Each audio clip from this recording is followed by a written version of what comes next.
سورہ بقرہ کی پہلی 4 آیات ہم نے پچھلے جمعہ پڑھی تھی، اور آج اگلی باقی جو آیات ہیں 6، 7، 8 تک انشاءاللہ پڑھیں گے۔ اولئک علی ھدی من ربہم واولئک ھم المفلحون، وہی اپنے رب کی طرف سے ہدایت پر ہیں اور وہی فلاح پانے والے ہیں۔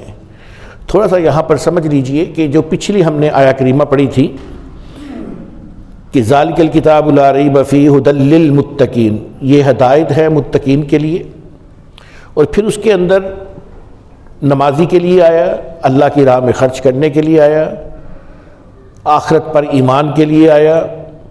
تو اللہ تعالیٰ نے اب کہا کہ یہ جو لوگ ہیں یہی اپنے رب کی طرف سے ہدایت پر ہیں، اور یہی لوگ جو ہیں یہی کامیابی حاصل کرنے والے ہیں۔ اللہ والے جو ہوتے ہیں وہ یقین کے 3 درجوں پر ہوتے ہیں، کوئی ایک درجہ بھی ہو تو وہ اللہ والا ہی ہوتا ہے۔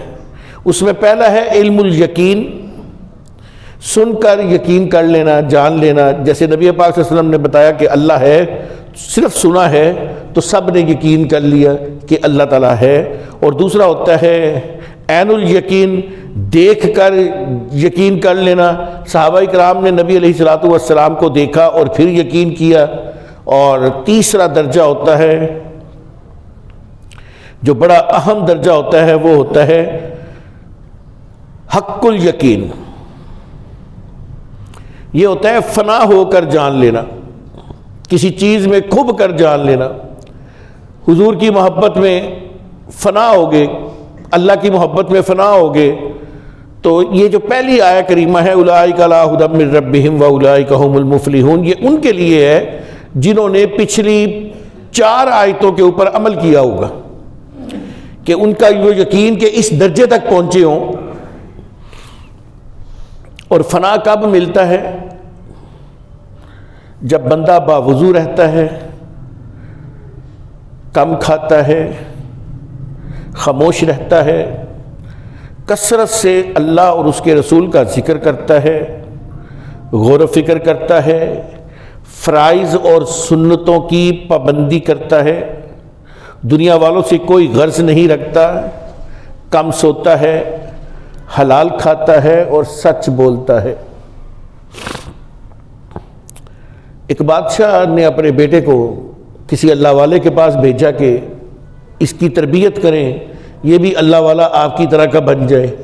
تو اس اللہ والے نے کہا کہ بیٹا خاموش رہنا ہے۔ اب وہ بادشاہ زیادہ خاموش ہو گیا، وہ بولے ہی نہ، اس نے اپنے پیر کی بات کو ایسا پکڑا کہ وہ بولے ہی نہ۔ بادشاہ سمجھا بیمار ہو گیا، بادشاہ نے اس کو طبیبوں کا علاج، ڈاکٹروں کا، جو بھی اس وقت کے حکیم تھے، سب کا علاج کروا پھر کسی نے کہا کہ اس کو سیر کروایا کرے۔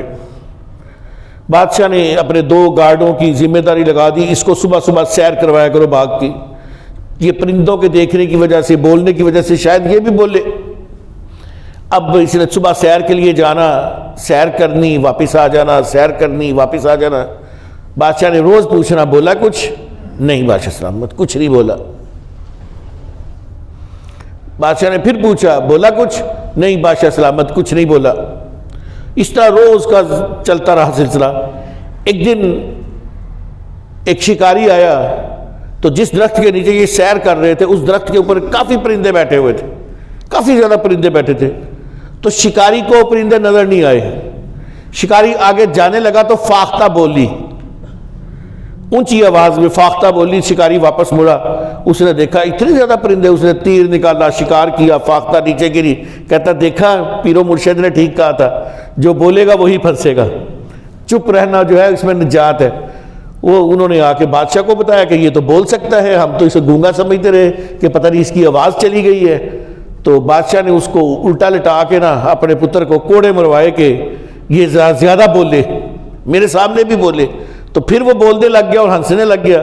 تو اس نے کہا ہنس کیوں رہا ہے؟ کہتا پیر مرشد نے کہا تھا جو خاموش رہا، یہ حدیث پاک بھی ہے، جو خاموش رہا وہ نجات پا گیا، جو خاموش رہا وہ نجات پا گیا۔ تو آج میں بولا، آج مجھے کوڑے بھی پڑ رہے، فاختہ بولی وہ ماری گئی، اور میں بولا تو آج مجھے کوڑے بھی پڑ رہے۔ تو میں خاموش تھا تو بڑا مزے میں تھا، تو یہ آج ہم بیٹھ کے دین کی بحث کر رہے ہوتے ہیں، کبھی آپس میں لڑ رہے ہوتے ہیں، کبھی کچھ کر رہے ہوتے ہیں، ہمیں سمجھ کوئی نہیں ہوتی لیکن ہم لڑ رہے ہوتے ہیں۔ شیعہ سنی کے ساتھ لڑ رہا ہوتا ہے، دیوبندی وہابی کے ساتھ لڑ رہا ہوتا ہے، ہر کوئی آپس میں لڑ رہے ہوتے ہیں، اور کچھ نہیں تو نبی علیہ الصلوۃ والسلام کی ذات کو لے کے لڑ رہے ہوتے ہیں۔ جب ایک چیز کی ہمیں سینس ہی نہیں ہے، ایک چیز کی ہمیں پتہ ہی نہیں ہے، ہم اس کے اوپر کیوں لڑتے ہیں؟ ہم یہ کیوں نہیں کہتے اللہ جانے اور اس کا رسول جانے؟ اور انہی آیت کے تحت پہلے اگلی آیت سماعت کر لیں۔ ان الذین کفروا سواء علیہم انذرتہم ام لم تنذرہم لا یؤمنون، بے شک ایسے لوگ جنہوں نے کفر اختیار کر لیا، برابر ہے آپ کا انہیں ڈرانا یا نہ ڈرانا، وہ ایمان نہیں لائیں گے۔ جنہوں نے تہیہ ہی کر لیا کہ ہم نے اپنی ڈگر پہ ہی رہنا ہے، ان کو ڈرانے یا نہ ڈرانے کا کوئی فائدہ نہیں ہے۔ قرآن کہہ رہا ہے ان کو بتانے کا کوئی فائدہ نہیں ہے۔ کیا ہوا ان کے ساتھ؟ ختم اللہ علی قلوبہم وعلی سمعہم وعلی ابصارہم غشاوہ ولہم عذاب عظیم، ہم نے ان کے دلوں پہ مہر لگا دی ہے، اور کانوں پر اور ان کی آنکھوں پر پردہ پڑ چکا ہے، اور ان کے لیے بڑا عذاب ہے۔ وَمِنَ النَّاسِ مَن يَقُولُ آمَنَّا بِاللَّهِ وَبِالْيَوْمِ الْآخِرِ وَمَا هُمْ بِمُؤْمِنِينَ، اور کچھ لوگ ایسے بھی ہیں جو کہہ تو دیتے ہیں ایمان لائے ہم اللہ پر اور قیامت کے دن پر، حالانکہ وہ ایمان والے نہیں ہیں۔ یہ جو میری آخری آیہ کریمہ تلاوت کی ہے، اس کے بعد آگے 12 آیہ کریمہ اور جڑیں گی۔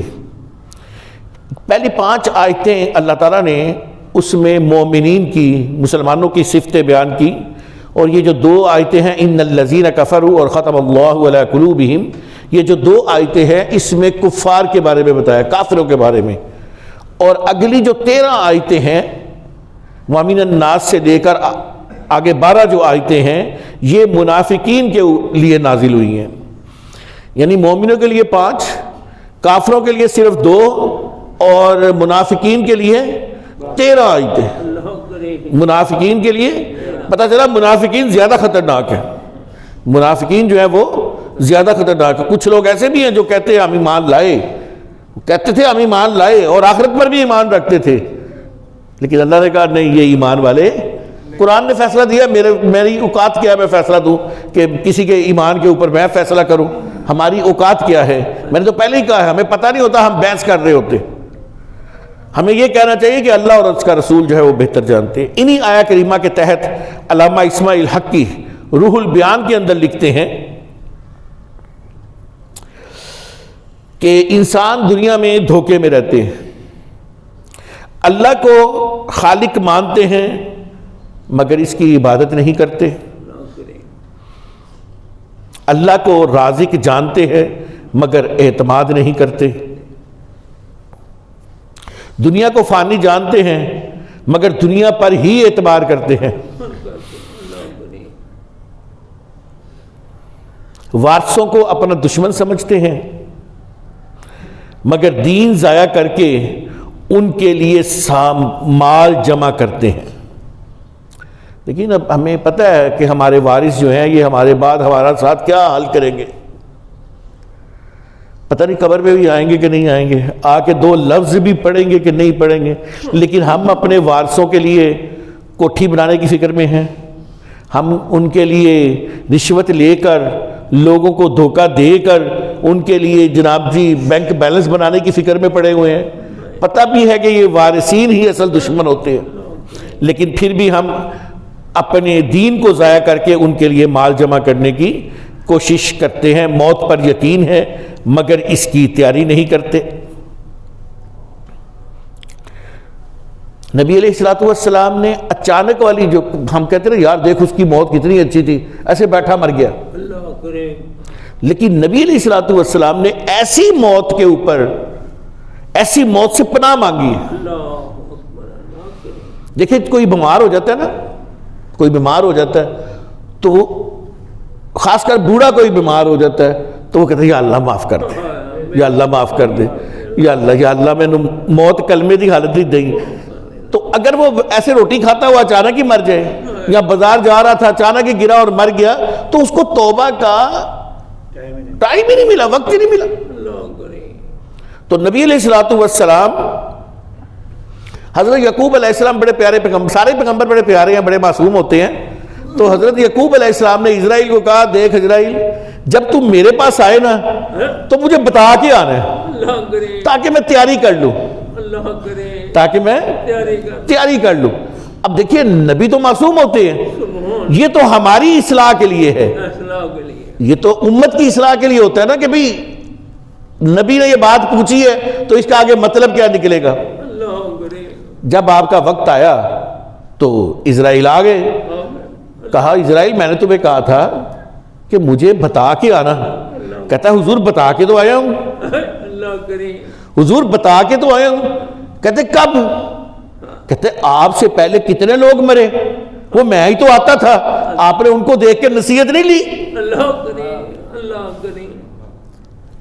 جب آپ کی داڑھی میں پہلا سفید بال آیا تھا تو آپ کو یقین نہیں ہو گیا کہ اب میں جانے والا ہوں؟ تو میں نے تو آپ کو بتایا تھا، آپ سمجھ ہی نہیں سکے. میں نے تو آنے سے پہلے آپ کو بتایا تھا. سیدنا عمر فاروق رضی اللہ تعالیٰ ایک دفعہ بیٹھے ہوئے تھے تو ایک بندہ آیا، آ کے کہتا عمر موت سے ڈرو، عمر موت سے ڈرو. آج ہم اپنے کسی حکمران کو کہتے ہیں موت سے ڈر، کہتا چل چل نکل، تو کون نہ ڈرا نہ. وہ آگے سے یہ کہتے ہیں ان کو موت سے، یہ جو میں نے کہا موت پر یقین تو ہے مگر اس کی تیاری نہیں کرتے. تو حضرت عمر فاروق بیٹھے ہوئے تھے تو ایک بندہ آیا، اس نے آگے کہا عمر موت سے ڈر. آپ زارو قطار رونے لگ گئے، اتنی دیر روتے رہے. پھر اس کو ایک اشرفی نکال کے انعام دیا اور کہا کبھی کبھی آ جایا کر، آ کے مجھے موت سے ڈرایا کر، کبھی کبھی آ جایا کر اور آ کر کے مجھے موت سے ڈرایا کر. وہ آتا رہا، آپ اس کو اسی طرح انعام سے نوازتے رہے، وہ بھی خوش کہ مجھے حضرت عمر فاروق سے ایک شرفی ملے گی. تو ایک دفعہ آیا تو حضرت عمر فاروق نے کہا کہ دیکھ دوست اب تیرے آنے کی ضرورت نہیں ہے. وہ کہنے لگا یا امیر المومنین کوئی غلطی ہو گئی؟ آپ نے فرمایا نہیں غلطی نہیں ہوئی، میری داڑھی میں سفید بال آ گیا، اب مجھے اپنی موت یاد آنی روز شروع ہو گئی. تو جب داڑھی میں بال سفید آ جائے تو سمجھ لے کہ ہم بزرگی کی طرف چل پڑے ہیں، تو ہمیں اپنی آخرت کی تیاری جو ہے وہ شروع کر دینی چاہیے. خیر موت پر یقین رکھتے ہیں مگر اس کی تیاری نہیں کرتے. بڑی اچھی طرح جانتے ہیں کہ قبر ہمارا گھر ہے مگر اسے آباد نہیں کرتے. قبر ہمارا گھر ہے مگر اس کو آباد نہیں کرتے. چلیں گے سارے، ہم لوگ جنازے پڑھاتے ہیں، کسی دن ہمارا پڑھایا جا رہا ہوگا، آپ پڑھتے ہیں کسی دن آپ کا پڑھا جا رہا ہوگا. بچے گا کوئی نہیں، بچے گا ہم میں سے کوئی نہیں، پکا یقین ہے. تو پھر کیوں نہیں ہم تیاری کرتے؟ جانتے ہیں کہ اللہ کو حساب دینا ہے مگر اپنا حساب صاف نہیں رکھتے. حساب دیے بغیر نکلنا بڑا مشکل ہے. دو بزرگ تھے ایک ہی رینک کے، تو وہ انہوں نے کہا کہ یار ہم میں سے جو پہلے فوت ہو گیا نا وہ دوسرے کو آ کے بتائے کہ میرے ساتھ کیا معاملہ ہوا ہے. وہ دوسرے کو آ کر کے بتائے کہ میرے ساتھ کیا معاملہ ہوا ہے. اتفاق سے دونوں اکٹھے ہی فوت ہو گئے،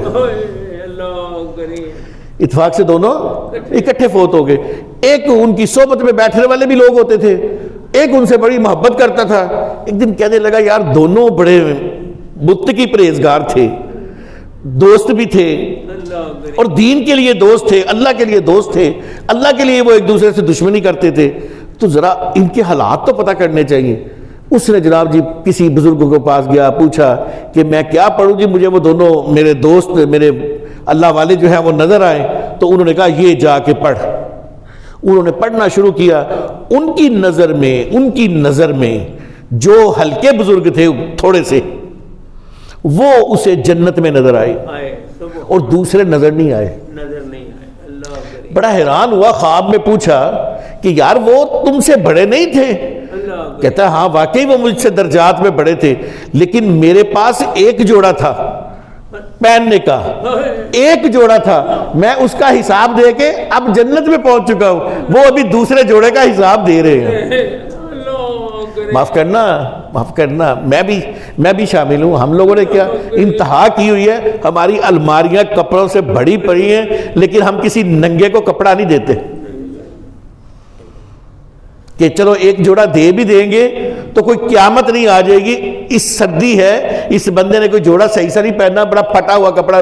اب یہاں پہ وہ ایک آصف نماز پڑھتا ہے پھٹے پرانے کپڑوں کے ساتھ، اس کو کئی دفعہ آفر کی، یار ہم تجھے کپڑے سلوا کے دیتے ہیں۔ کوئی یہ نہ کہ کسی کے ذہن میں یہ بات، یہاں نا پتہ کیا، ہم لوگ تنقید کی طرف جلدی چلتے ہیں کہ یار مولوی بڑا بولتا پیا تیری مسجد ہی چاہو جا بندہ بھی نماز پڑھتا ہے، کسی کے ذہن میں یہ بات آ سکتی ہے نا۔ تو میں نے بڑی دفعہ اس کو، قاری صاحب نے اور بھی جتنے لوگ ہیں، انہوں نے کہا ہے کہ ہم تمہیں کپڑے سلوا دیتے ہیں، تم صاف کپڑے پہنا کرو۔ اگر کہ اسے صاف کپڑے دے بھی دینا، وہ پھینک دیتا ہے، وہ وہی گندے کپڑے ہی پہنتا ہے۔ اس کا نام ہے آصف جی، آصف نام ہے اس کا، ہاں جی۔ تو جانتے ہیں کہ اللہ کو حساب دینا ہے، مگر ہم سب جانتے ہیں، اور کئی دفعہ سنا بزرگوں نے یہ ایسے حساب دیا۔ اور میں یہاں پہ منگل اور بدھ کو کسی زمانے میں درس قرآن دیا کرتا تھا، اور الحمدللہ میں نے 2 سورتیں مکمل کی تھی، سورہ بقرہ اور سورہ آل عمران۔ پھر بیماری اور یہ مصروفیت کی وجہ سے آگے یہ سلسلہ نہیں چل سکا، اور کچھ لوگوں کا بھی قرآن کی طرف کوئی اتنی توجہ نہیں ہے کہ قرآن سمجھایا جا رہا ہو تو شوق سے شامل ہو، مجبوراً شامل ہوتے ہیں بیچارے، کوئی ایک ادھا ہی شوق نہ لاتا ہے۔ پتہ ہے کہ مولوی جائیں گے مسجد تو قرآن کی ایک آیت تو سمجھائے گا نا، اور ایک آیت سمجھنے کا کتنا فائدہ ہے، لیکن پھر بھی ہم لوگ عین جب مولوی صاحب اذان دیتے ہیں تو کان لگا کے بیٹھے ہوتے ہیں، اذان تے وڈے سپیکر ہی ہوئے گی نا ادو جاواں گے۔ تو خیر نہیں وقت مل سکا مجھے، میری ہی کوتاہی سمجھ لیں۔ تو میں درس دے کے فارغ ہوا تو ایک بابا جی میرے پاس آئے، کہنے لگے کہ میں نے کسی سے 98 لی تھی، 98 روپے کا آدھا حصہ، تو وہ 98 اب میں کیسے واپس کروں؟ میں نے میرے ایک دوست نے مجھے یہ واقعہ سنایا کہ اکثر ہوتا ہے نا، قاری صاحب ذرا 10 روپے دینا، میں انہیں آ کے دینا، میرے کو نہیں کہ ذرا دینا، کئی دفعہ میں لے لیتا ہوں قاری صاحب سے۔ تو میں نے 10 روپے لیے، آگے کسی کو دے دیے، میری جیب میں نہیں تھے، تو میں بھول گیا، قاری صاحب نے کیا 10 روپے کی میں منگا، شرم آندی۔ ایسے ہی 98 کی کیا ویلیو تھی؟ کوئی ویلیو، جیسے آج کل 10 روپے کی کوئی ویلیو نہیں ہے، ایسے ہی 98 کی بھی کوئی ویلیو نہیں تھی۔ تو دوست نے کہا میں اب کیا مانگوں 98 سے، 98 ہے نا، میں کیا مانگوں؟ تو وہ جس نے 98 لی تھی وہ فوت ہو گیا۔ اب وہ روز نہ اس کی خواب میں آئے جس سے لی تھی، روز اس کی خواب میں آئے اور آگے کہے ہائے 98 ہائے 98 ہائے 98۔ وہ بڑا پریشان، اس نے کہا یہ کیا 98 تو میں نے دی تھی اپنے دوست کو، اور کبھی میں نے کوئی ایسا نہ، میں نے کبھی اس کے اوپر کبھی غور کیا ہے، یہ روز خواب میں آ کے ہائے 98 ہائے 98۔ وہ کسی اللہ والے کے پاس گیا، پوچھا، کہا اس 98 کی وجہ سے اس کے اوپر عذاب ہو رہا ہے،